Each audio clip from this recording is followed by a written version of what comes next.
ನಮಸ್ಕಾರ ವೀಕ್ಷಕರೇ.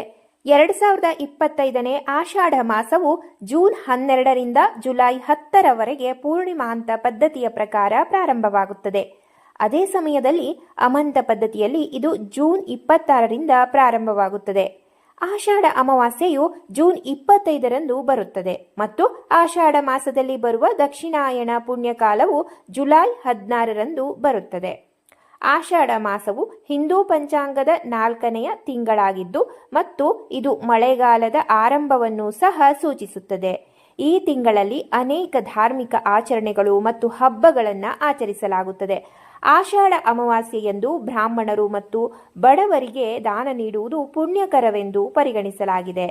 ಆಷಾಢ ಮಾಸದಲ್ಲಿ ಬರುವಂತಹ ಕೆಲವು ಮುಖ್ಯ ಆಚರಣೆಗಳನ್ನು ನಾವು ಇದೀಗ ತಿಳಿದುಕೊಳ್ಳೋಣ.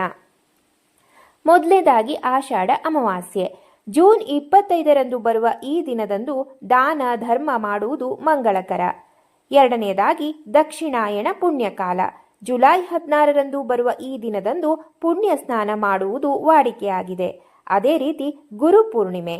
ಆಷಾಢ ಪೂರ್ಣಿಮೆಯ ದಿನದಂದು ಗುರುಗಳನ್ನ ಪೂಜಿಸಲಾಗುತ್ತದೆ ಮತ್ತು ಈ ವರ್ಷ ಅದು ಜುಲೈ 10ರಂದು ಬರುತ್ತದೆ.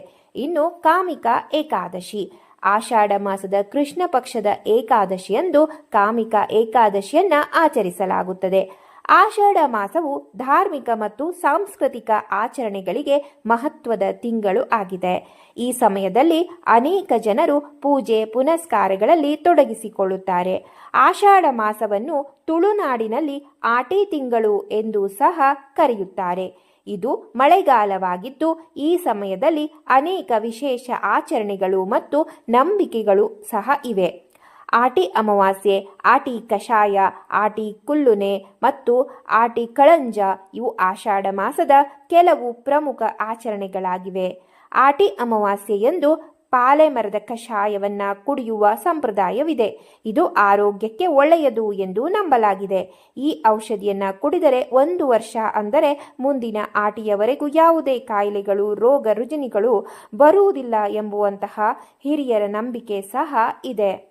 ವೀಕ್ಷಕರೇ, ಈ ಮಾಹಿತಿ ನಿಮಗೆ ಇಷ್ಟವಾದರೆ ವಿಡಿಯೋಗೆ ಒಂದು ಲೈಕ್ ಮಾಡಿ, ಹಾಗೆ ನಮ್ಮ ಚಾನಲ್ಗೆ ಸಬ್ಸ್ಕ್ರೈಬ್ ಮಾಡಿಕೊಳ್ಳಿ. ಅದೇ ರೀತಿ ಫೇಸ್ಬುಕ್ ಪೇಜ್ನಲ್ಲಿ ಈ ವಿಡಿಯೋ ನೋಡ್ತಾ ಇದ್ರೆ ನಮ್ಮ ಪೇಜನ್ನು ಫಾಲೋ ಆಗಲು ಮರೆಯದಿರಿ. ಮುಂದಿನ ಒಂದು ವಿಡಿಯೋದೊಂದಿಗೆ ಸಿಗೋಣ. ಧನ್ಯವಾದಗಳು.